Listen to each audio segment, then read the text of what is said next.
बहन जी को अब इस पर विचार विमर्श करना चाहिए गंभीरता से, कि समय के साथ चलना चाहिए, समय के अनुरूप जनता की भावना को समझना चाहिए। और वो रामधारी सिंह दिनकर ने बहुत पहले लिखा था कि जो तटस्थ हैं समय लिखेंगे उनके भी अपराध। तटस्थ होना हमेशा अच्छी बात नहीं होती। जब धर्म युद्ध हो, जब सेनाएं आमने सामने खड़ी हों, तो तटस्थ नहीं रहना चाहिए कि हम तो किसी की तरफ भी नहीं है। आपको एक तरफ अपना रुख अपना स्पष्टता के साथ आना चाहिए। अगर बीएसपी चुनाव लड़ती है तो आपको नहीं लगता बीजेपी जीत जाती है? नहीं, ये तो मैं नहीं कह सकता, क्योंकि बहन जी ने समर्थन तो किया नहीं। उन्होंने तो ये भी कह दिया कि अगर कोई वोट, पहली बात तो हमारे लोग वोट डालने ना जाएं, और अगर जाएं तो नोटा दबाएं। नहीं, वो तो छोटे मोटे लीडरों ने वहाँ बोला कि बहन जी ने कहा, ये बहन जी का बयान था। नोटा बहन जी ने कहा कि हमारे लोग वोट डालने ना जाएं, और अगर जाएं तो नोटा दबाएं। नोटा को इसलिए तो ज़्यादा वोट मिले हैं, बहुत वोट मिले। नोटा तीसरे नंबर पे है वो ना, 1700 वोट मिले। 1700 या ज़्यादा है ना, 1700। हाँ, तो बहन जी को स्पष्टता के साथ आना चाहिए। लेकिन मैं ये मानता हूँ कि वो किसी भी वजह से मिले हों, दलित समुदाय के वोट भारी संख्या में समाजवादी पार्टी को मिले हैं। और ये जो चुनाव हुआ था, ये जो खतौली वाला, खतौली में भी एससी वोट बहुत मिला था प्रत्याशी को, जो लोकदल के प्रत्याशी थे, उसमें मिला था। तो अभी कोई रास्ते बंद थोड़ा ही हुए हैं इंडिया गठबंधन के? ना, कतई रास्ते बंद नहीं है।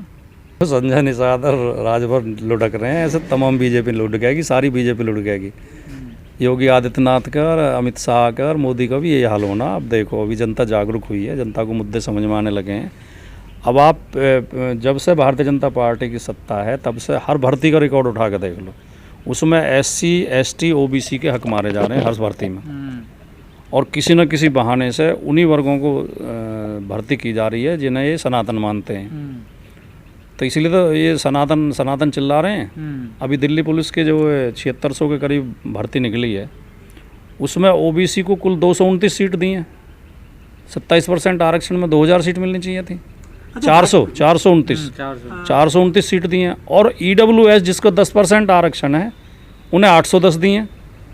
ये अन्याय क्यों है भाई? सर, आप बड़े प्रवक्ता हैं समाजवादी पार्टी का, और ये कहा जाता है कि तो OBC सोया हुआ है, ये सच्ची बात है क्या? आप तो बहुत जगा रहे लोगों को। राजनीतिक रूप से SC के मुकाबले OBC सोया हुआ है। SC में जागरूकता है राजनीतिक हकों के लिए, अपने अधिकारों के लिए, अपने सम्मान के लिए। OBC में कम है। लेकिन अब पिछले 1 साल में हम ये महसूस कर रहे हैं कि OBC भी काफ़ी हद तक जागरूक हुआ है और अपने मुद्दे समझ रहे हैं। OBC के सोने की वजह से बीजेपी सत्ता में आई। OBC का बहुत वोट इसका बीजेपी को मिला। लेकिन इस बार मुझे नहीं लगता कि OBC बीजेपी को वोट देगा। लेकिन सर, हरियाणा में मोनू मानेसर यादव हैं, बिट्टू बजरंगी और बिट्टू लोहार, दोनों OBC हैं, वो जेल चले गए हैं। इनको बदले में क्या मिला? पोस्टर बॉय बन गए थे ये बीजेपी के लिए। नहीं, किसी आतंकवादी, अपराधी, गुंडे, बदमाश, लुटेरे, ठग, उनकी जाति धर्म देख के हम ये तय नहीं कर सकते कि वो कोई किसी जाति का प्रतिनिधित्व करते हैं, या पूरी जाति का समर्थन उनके साथ है, या पूरी जाति का चरित्र वो है जो उनका है। किसी कोई भी हो, ये तो बीजेपी करती है। एक मुसलमान आतंकवादी पकड़ लिए तो सारे मुसलमान आतंकवादी हैं। हमने, वो उनका व्यक्तिगत चरित्र है, वो दोनों खराब वो है उनकी स्थिति, लेकिन उसके लिए पूरे समुदाय को दोषी नहीं ठहरा सकते। सर, एक आखिरी सवाल, कहा जा रहा है कि संविधान पे एक बड़ा खतरा है। अब भारत इंडिया जैसे नाम के लेकर हो रहा है, कभी संविधान बदलने की बात हो रही है। संविधान, जब 26 नवंबर 1949 को संविधान सभा में हमारा संविधान एडॉप्ट किया गया था, उसके 3 दिन बाद ऑर्गेनाइजर अखबार में गुरु गोलवलकर ने, जो RSS के प्रमुख थे उस समय, उन्होंने एक लेख लिख कर इसका विरोध किया था। उन्होंने कहा था हम इस संविधान का विरोध करते हैं, ये कटिंग पेस्टिंग का संविधान है, नकल के करके बनाया गया है, हम मनुस्मृति पर आधारित संविधान चाहते हैं। तो ये भारतीय जनता पार्टी और RSS तो कभी भी संविधान के समर्थक नहीं रहे। इनकी हमेशा कोशिश होती है कि बाबा साहब के संविधान को हटा के मनु का संविधान लागू किया जाए, लेकिन इनमें हिम्मत नहीं है इतनी। इनकी असलियत ये है कि ये कितना ही भी गोडसे की पूजा करे जाएं, लेकिन जब जो G20 के राष्ट्राध्यक्ष भारत में आते हैं तो उन्हें लेके गांधी की समाधि पे जाते हैं। इनकी हिम्मत नहीं है कि ये गोडसे पे फूल चढ़वा दें। ये जब विदेश में जाते हैं मोदी जी, तो बाबा साहब का और गांधी का ही नाम इन्हें लेना पड़ता है। अगर ये गॉडसे का और सावरकर का नाम लेंगे तो इनका अपमान होगा। संसद में तो सावरकर पर चढ़ गए ना। तो नहीं, सावरकर की फ़ोटो लगा दी थी इन्होंने, वो अलग बात है, लेकिन सावरकर को कोई ना इस देश में पसंद करता ना कोई बाहर करता। तो गांधी और अंबेडकर को इस देश में ख़त्म करना इतना आसान नहीं है। इनकी कोशिश तो रहती है, लेकिन ये कामयाब नहीं हो पाएंगे। संविधान बदलने की बात। संविधान नहीं बदल पाएंगे बिल्कुल। जिस दिन ये संविधान के साथ छेड़छाड़ करेंगे उस दिन ये बहुत बुरी हालत इनकी होगी। पर कई लोग कहते हैं कि हम दावा ही तो करते हैं, वो तो धीरे धीरे अपना काम कर ही रहे हैं। सेंगोल स्थापित कर दिया उन्होंने संसद में। हाँ, ये छोटी मोटे टोटके करते रहते हैं ये, और इनमें करके खुश हो लेते हैं ये। लेकिन वो जो आप कह रहे हो समाज, ना तो ये सामाजिक न्याय के खिलाफ, इन्होंने कई बार प्रयास किए हैं नहीं आरक्षण में छेड़छाड़ करने के, लेकिन जैसे ही विरोधी ने दिखाई देता है तुरंत पलटी मार जाते हैं। नाम तो चेंज कर ही रहे ना, देखिए सर, भारत कर दिया अब इन्होंने। नहीं, वो चेंज थोड़ी करो, इन्होंने अपने कागजों में लिखना शुरू कर दिया, चेंज थोड़ी करो है ना, ये चेंज कर पाएंगे। और एक बात इस संदर्भ में और समझ लेनी चाहिए, जो आपके व्यूअर्स हैं उनकी जानकारी के लिए मैं बता दूं, जिन लोगों को नहीं जानकारी है, कि दो बात इन्होंने कही कि ये एक तो कहते हैं कि इंडिया शब्द अंग्रेज़ों के दिया हुआ है, दूसरे कहते हैं कि ये नया नाम है, पुराना नाम भारत है। दोनों बातें गलत हैं। पहली बात तो इंडिया शब्द अंग्रेज़ों का दिया हुआ नहीं है। इंडिया शब्द जो है, जो वो है हमारी ग्रीक भाषा है, ग्रीक जो यूनान के लोग थे, वो बहुत प्राचीन संस्कृति है, हमारे भारत की भी प्राचीन संस्कृति है। वो सिंधु जो नदी है, सिंधु को इंडस कहते थे, क्योंकि वो प्रोनाउंसिएशन का होता है। जैसे चाइनीज हमारा नाम अगर लेंगे तो दूसरे तरीके से लेते हैं। जैसे हम अलेक्जेंडर को सिकंदर कहते हैं, हम अलेक्जेंडर बोलने में हमें दिक्कत होती है, हम सिकंदर कहते हैं। ऐसे ही वो सिंधु को इंडस कहते थे।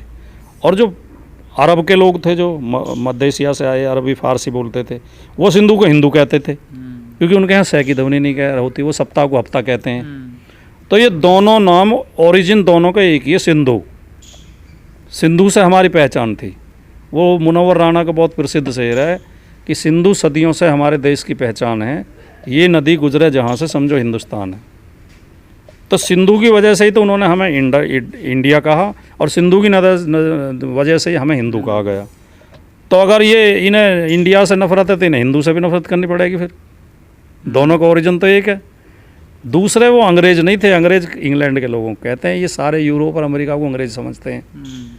तो ये दोनों बातें गलत। और इंडिया जो शब्द है वो आज से 3000 साल पहले यूज में आ गया था। घोषी उपचुनाव एक नई राजनीति की पहल है, नई राजनीति की नींव रखी गई है घोषी चुनाव। घोषी चुनाव में आपको कई बातें देखने को मिलेंगी। पहली बात तो जो विधायक दारा सिंह चौहान ने जो समाजवादी पार्टी छोड़ के बीजेपी ज्वाइन की, तो उसने इस गलतफहमी में की कि बीजेपी में तो जीत ही जाएंगे, सरकार भी है और समर्थन है पूरा जो। तो लोगों ने उसे सबक सिखा दिया कि हम दल बदल के विरोध में हैं, दल बदल को हम समर्थन नहीं देते। दूसरी बात, सरकार के दोनों डिप्टी चीफ मिनिस्टर, खुद चीफ मिनिस्टर, 10-12 मंत्री और 20 विधायक पूरे टाइम चुनाव में लगे रहे और सत्ता का दुरुपयोग किया, प्रशासन का दुरुपयोग किया। पुलिस ने लोगों को धमकाया, पैसे बांटे, शराब बांटी, सारे हथकंडे अपना लिए, जनता ने सब फेल कर दिए। राजभर को भूल गया। ठीक है, हाँ, ओपी राजभर भी वही दल बदलू है। तीसरी बात जो बहुत बढ़िया जो संदेश है, समाजवादी पार्टी के प्रत्याशी को हर वर्ग के वोट मिले हैं। ऐसा नहीं कि कुछ 2-3 वर्ग के वोट लेकर जीत गए हों। अपर कास्ट वोट भी मिला है, ब्राह्मण वोट भी मिला है, राजपूत वोट भी मिला है, ओबीसी को भारी संख्या में वोट मिला है, और एससी वोट बहुत भारी संख्या में, और माइनॉरिटी, हर वर्ग में वोट मिले हैं।